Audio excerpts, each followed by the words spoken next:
Good morning বন্ধুরা, নতুন একটা সকালে আপনাদেরকে সবাইকে স্বাগতম জানাচ্ছি।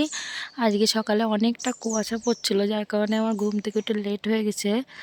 তো এই ঘুম থেকে উঠে সকাল সকাল নাস্তা বানিয়ে ফেললাম। আজকে একাদশী, যার কারণে রান্নাবান্নার ঝামেলা একটু কম আছে। হাজব্যান্ডের জন্য সবজি খিচুড়ি করব দুপুরে। আর সকালের নাস্তা এই যে এটা। এখানে আমি, আমার বাবু, আমার হাজব্যান্ড সবাই আজকে খাবো সকালের খাবার, যার কারণে একটু বেশি করে ফল নিয়েছি। আঙুর ফল নিয়েছি, গাজর নিয়েছি, কলা নিয়েছি, পেয়ারা, এখানে আছে আপেল, আর এখানে আছে খিরাই। তো এটাই হচ্ছে আমাদের আজকের সকালের নাস্তা। এখানে এই যে আরও ডিম সিদ্ধ করছি ওর বাবা আর ওর জন্য। তো ডিম সিদ্ধটা আমি এখানে নিলাম না, যেহেতু আজকে আমার একাদশী, আমি এক্সট্রা খাবো না আর কি, ফল খাবো শুধু, যার কারণে এর সাথে নিলাম না।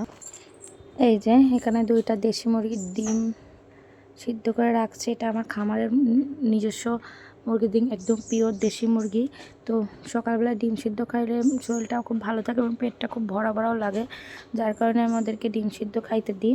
আমিও খাই মাঝে মাঝে, তবে ডিমটা আমার খুব একটা পছন্দ না, যার কারণে আমি এটা খাই না। এখানে ইন্ডাকশানে আমি সবজি খিচুড়ি বসিয়ে দিচ্ছি।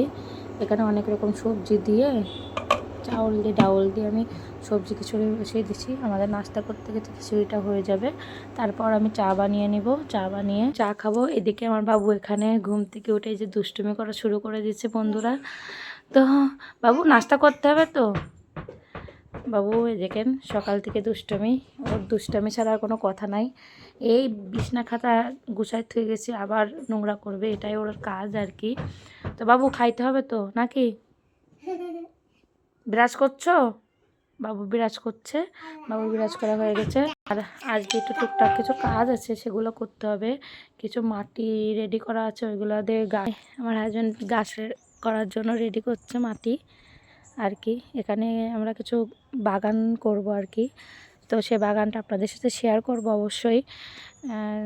তো দেখতে থাকুন আমার ভিডিওটা, কেমন লাগলো অবশ্যই জানাবেন। আর আজকে সকালটা সত্যি অনেক সুন্দর ছিল।